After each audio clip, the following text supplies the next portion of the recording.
for the details. Haley and the boys are back. Paramore, Car 10, these two are yours. Good luck. 216-578-1007 or 800-348-1007. Proving what one man can achieve with an utter lack of charisma. One of the great achievements of our time.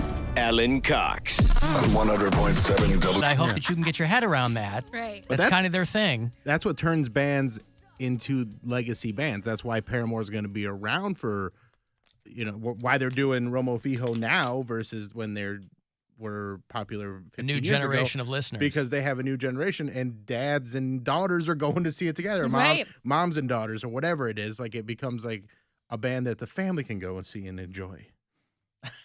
It is. Paramore's a family band. I don't think I'd go that far, but I mean, I take your point. But like the Rolling Stones became that. Like they weren't that at first, but then they became a band like, oh, we're going to see the Stones because we grew up listening to this, so we like it. Mm-hmm.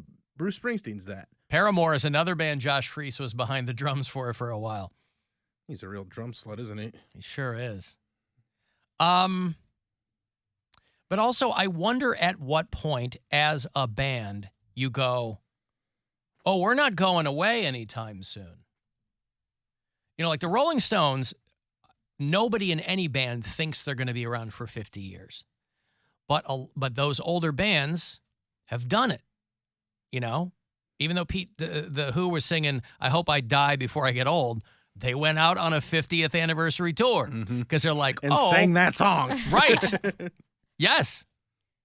At Rolling Stones, Springsteen, at what point do you go, oh, we're not going anywhere? I mean, we are going to be around. I mean, you can't think when you hit the 25, 30-year mark, you can't think you're still on the fence because you've built up like a baseline of fans who will pay attention to whatever you do. Yeah, along the way, there's going to be Stones fans that are like, oh, that album sucked.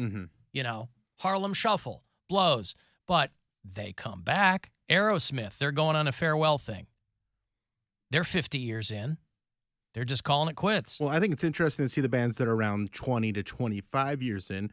A band like Blink-182 that's been, like just over 25, maybe almost 30 years, and they're starting to become a legacy act. And then you have the other side of that coin where Sum 41, they're like, oh, we're going out and doing this one, but then that's it for us. Right. But I don't believe for a second that it's it. I think in 5 more years, they'll be back together and doing it. Just go away for a while and come back. Yeah, Green Day, Weezer, all those bands that are classic rock bands now. Right. Which is weird to think of.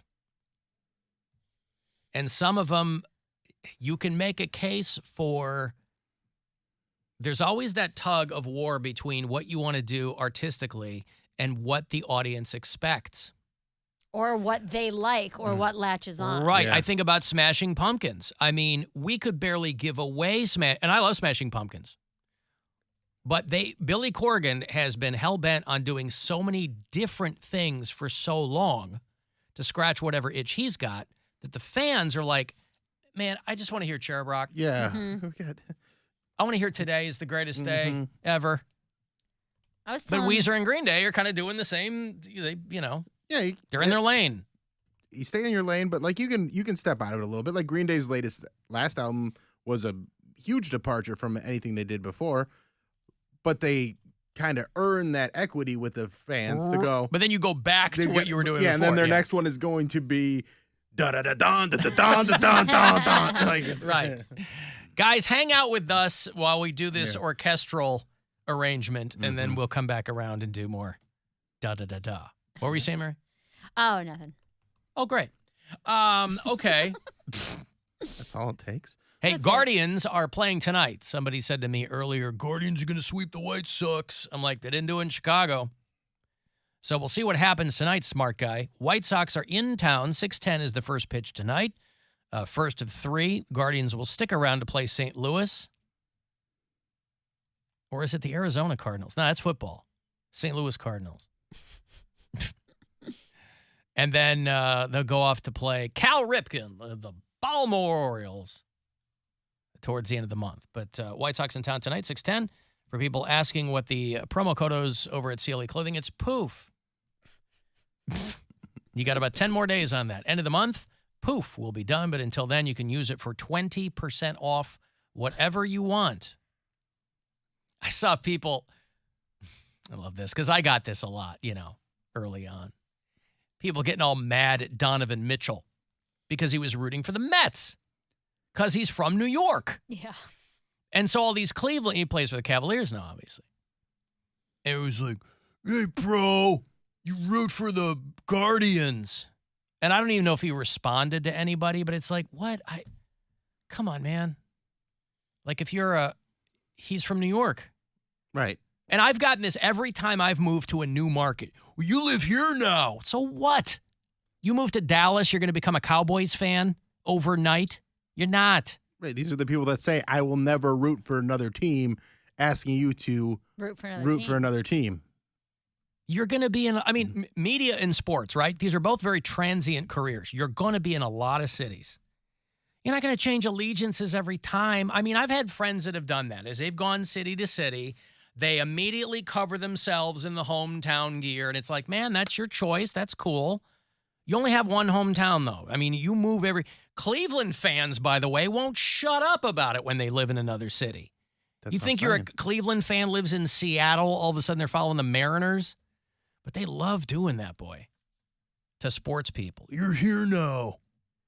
He's like, yeah, I root for the Cavs. Yeah, and and he'll go out and do something like at a Browns game or wear a Guardians jersey, and people will be like, he gets us. It's easy to push those buttons. And then he makes a tweet like, hey, the Mets won. And everyone's like, oh, you're a traitor. Yeah, it's like, I know. You guys are the most sensitive people. Well, sports fans are very sensitive. Sports is emotional. I They're understand. so sensitive, and it's so annoying. I understand it, but it's like, because that's what friends of mine who are in other markets, they're like, it's such an easy button to push.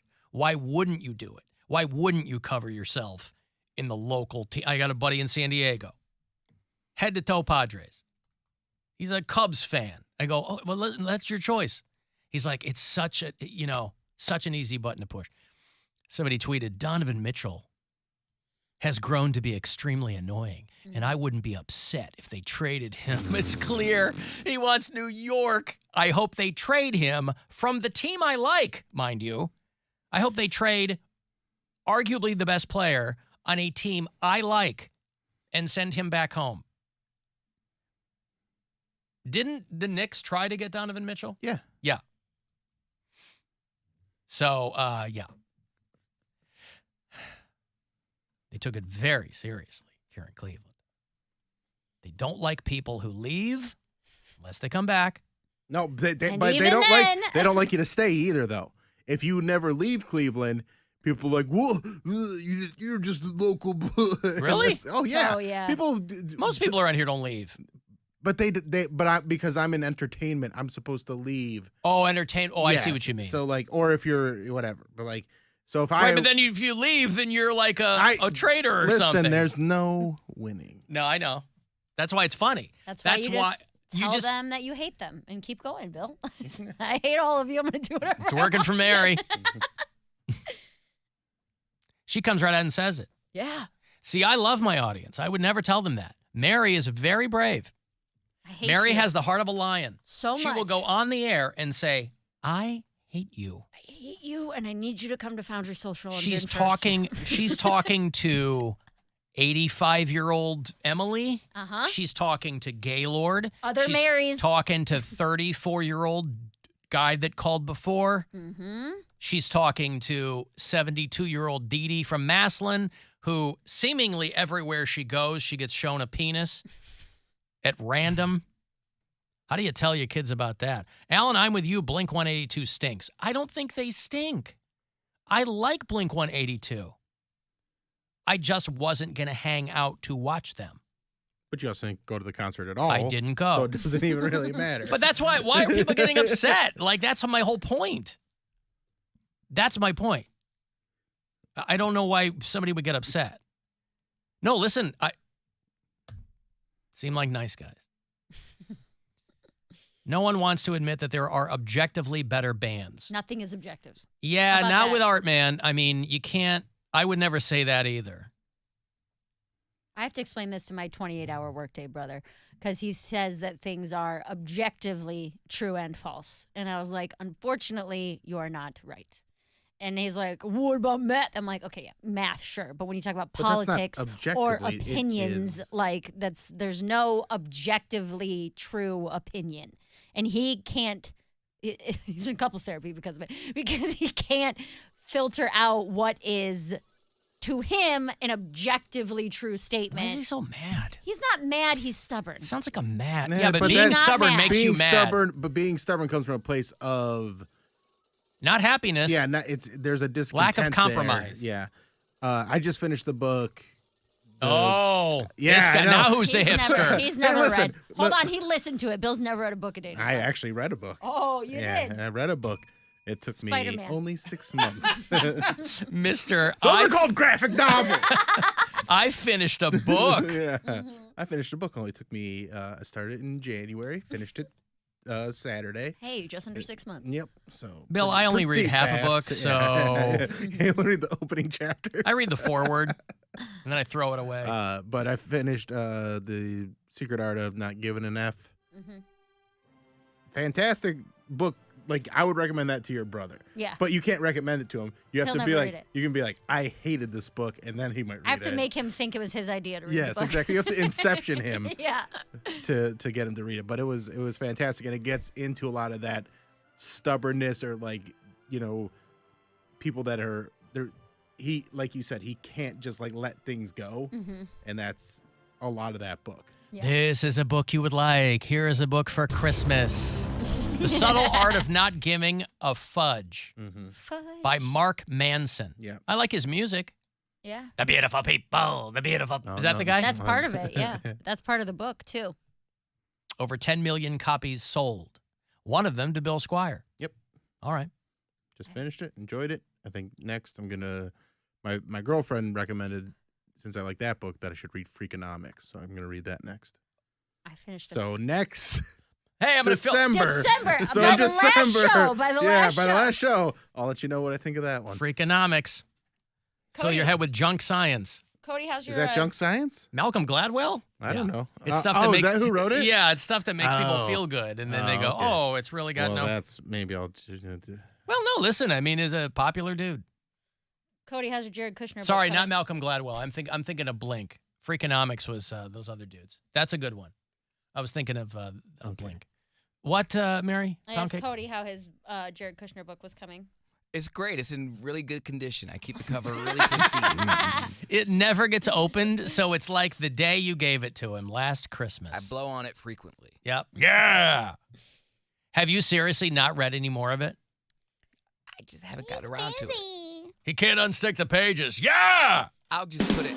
What I'm gonna do is I'm gonna fool myself because right now it's on my. You have to fool yourself I have to to- read I a have to book. play tricks. I have to play tricks on myself. I have to play tricks on Why? myself.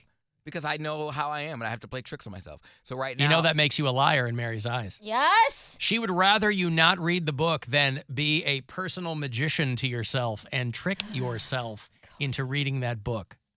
Well, I don't care what she thinks because I'm an individual. It's because he read The Subtle Art of Not Giving an F. Bill lent him that book. I keep it on my nightstand, so I look at it nightly, and I'm like, oh, maybe I'll read it before bed, but I know I'm not going to do that. But what I will do is I'll keep it on my my sink, like the little counter that my sink's on in the bathroom, so when I poop. You read that instead of going on your phone. Yeah, scrolling through whatever. There you go. There I go. I have to just little things. Is that going to work? Yeah, that'll work. It's just gonna sit next to the bidet that I got him that he didn't install. It's more just clutter. more. He blows the dust off that bidet occasionally, too. No, that'll get used in like a couple months.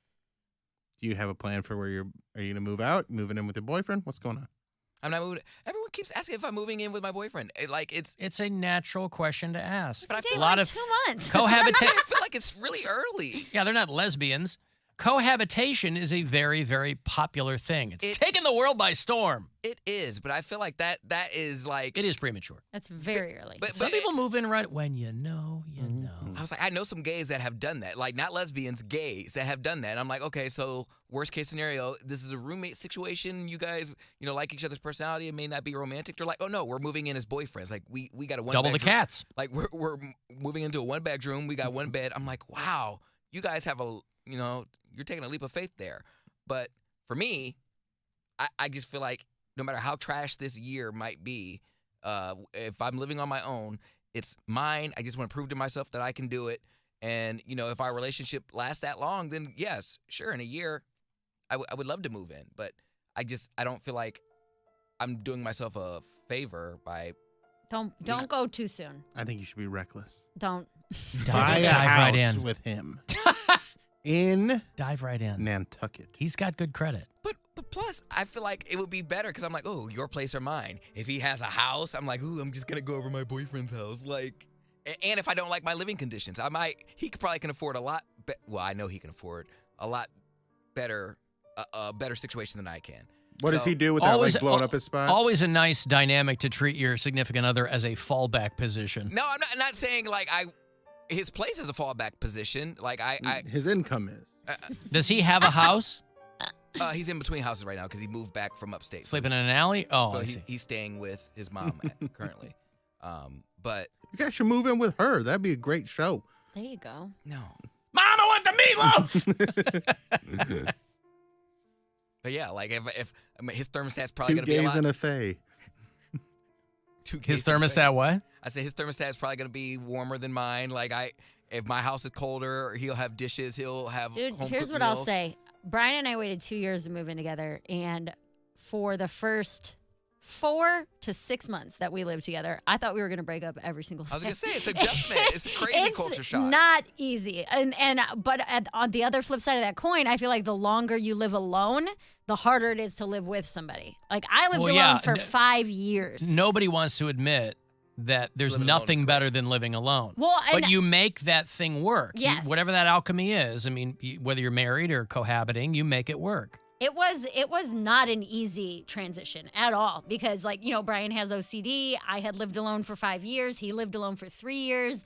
Like we just had very different ways of doing things. So it may seem trivial, the things you're bringing up, like the thermostat or the dishes, but they actually really matter. And if you can get as close to on the same page before you jump in, I would suggest doing Mary, that. actually, I have a book that you and Brian should read. Oh, yeah. It might help you guys get over these little things like dishes. It's and about a subtle thermostats. art. I was gonna say Yeah. because besides Well, those are objectively small things. They are. But in your case, where he has OCD, those are amplified. Those are not big deals. But to him, they are. Well, it's not even just that because, yes, smaller things are amplified and life changes make your OCD flare up pretty bad. But even... Is there an ointment for it? Or Yes. Okay, During a good. flare-up, you put on your OCD ointment. Just rub it in at the temples. And then your compulsions go away. It's pretty Beautiful. crazy. All right. 3 to 5 times, no even numbers. No. No even numbers. 4 times, you got to start over. More cream. But it's on back order. It's with the Adderall shortage. It's a whole thing. But...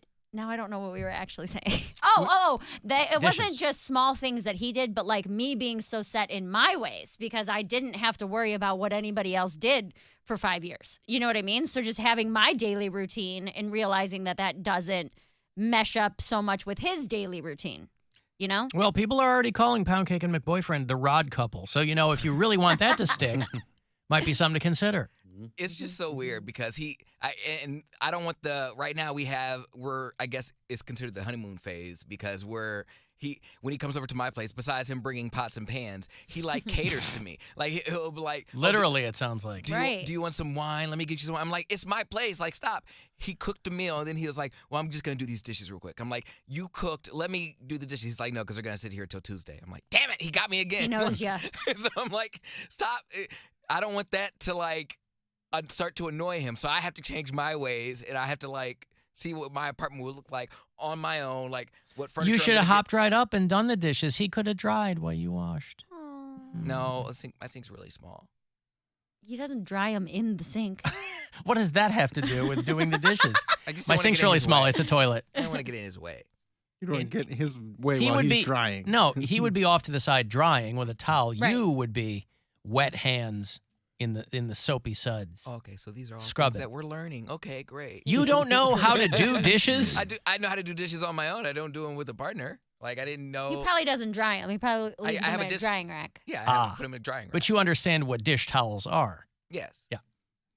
But I have a sponge, so I don't have a dish towel. You don't have a brush. Okay, but the dish Sponge. towel It's for drying. is for the drying. It's not for the washing. You don't dry your dishes with a sponge. Please tell me you don't dry your dishes with a sponge. With a dry sponge. wet That's sponge. That's the point I was trying to make. I wash my dishes with the sponge. I don't have a dish towel to dry them. I just Well, you put them in the rack and they dry. put them in Gotcha. the rack, You and then drying he rack. takes them out of the rack, dries them, and puts them away. Ah. Yes. Okay, yeah, no. See, these are things that I don't want to just move in here. Be like, oh my gosh, who is this creature that I'm living with? But you and your mom and your whole growing up, you guys never did the dishes. Yes, we did.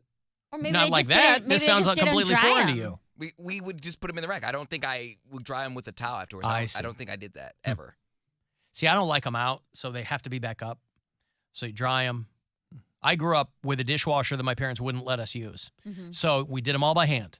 And so now, my first couple of years of having a dishwasher in my mid-20s, it was like a luxury. I'm like, wait a second, you just put them Rich in folk. and you take them out? It Well- was unbelievable. I still did them by hand for a long time. Brian has a dishwasher, and the dishwasher was one of our biggest fights when we moved in together. Because I have never had one, or if I had one, it was brief when I lived with my dad. And so I've always done my dishes by hand. And so I think it's pointless if after breakfast I have one plate and one pan, I'm just going to wash the plate, right? And his thing is everything goes in the dishwasher. But then it wasn't just that, because he has OCD, the dishwasher has to be loaded a certain way. So this was early, we might have lived together like a month or two. And it got to the point where we were being so passive aggressive about this dishwasher that we had to sit down and have a discussion about. Oh my He's like, God, you guys are so gay. dude. Well, he wanted to make it work, but these little things are frustrating us, things that you don't think would frustrate you. But Glasses he's like, don't go on the bottom. or anything Mugs like that. on the top. But Or if there's room, I'd be washing it by it in hand, there. and he'd be annoyed that it wasn't in the dishwasher. Or I bought him really expensive, really nice pans that he was putting into the dishwasher. Where I'm Pants? like, yeah, he's washing his pants in the dishwasher. everything goes in the dishwasher, Alan. And I'm like, follow dude. the conversation. But they're gabardine. And I tried to explain him to that. I said, honey, these are silk bedroom pants. These are for me and for you. Silk bedroom Not pants. pajamas. No, these are our bedroom pants. Oh. You cannot put these in the dishwasher. Where are your twill bedroom pants? These shrunk. My girlfriend bought pots and pans and a knife set that can't go in the dishwasher. You're not supposed to put that kind of stuff in the dishwasher. Or like a But you can get stuff that does go in the cast dishwasher. iron pan. Yes, she doesn't- cast irons have their whole own Yep. type of. You gotta, But you don't season them. You don't. But she doesn't like doing dishes by hand. So Oh, my God. she bought these things, and then I have to wash them basically every time because she's just like, I don't like doing dishes by hand because I always used to have to do dishes by hand. I'm like, fine, but you bought dishes that we have to do by hand. You bought chores for me. You go back into Bob Evans mode. Yeah. All of that to say this, Cody. I'm Don't good move in with dish your changer. boyfriend yet. That's what I I'm say trying- move in. I say do it. I don't say advise it. I don't Get advise. into it. Well, you're hard to live with anyway. Probably. And that's what I'm saying. It's not all him. It's definitely me. But enjoy this honeymoon phase. Read the book Go I told on you to read. dates. Let him cater to you. I like Move going in over- when you're ready. I like going over to people's houses and taking their stuff. Like, oh, I need this. I'll take this home. Taking their okay. I got a break. If You mean robbing people? Right. Can I have That's this called candle? larceny. Yeah. Where did you get those satin bedroom pants? Took them right out of the dishwasher. My size. All right, I got a break. 35192. You want to text? You can listen wherever on the iHeartRadio app. Rover's Morning Glory. I read somewhere that when you do CPR and you do the chest compressions to the beat of the Bee Gees song "Staying Alive," that it would actually replicate the heart's rhythm. You want to give chest compressions to Crystal? Oh yeah, I would love to give chest compressions. If Crystal had a heart attack, I'd do everything. Mouth to mouth, chest compressions. Oh yeah. Mouth to chest. Rover's Morning Glory. Weekdays on 100.7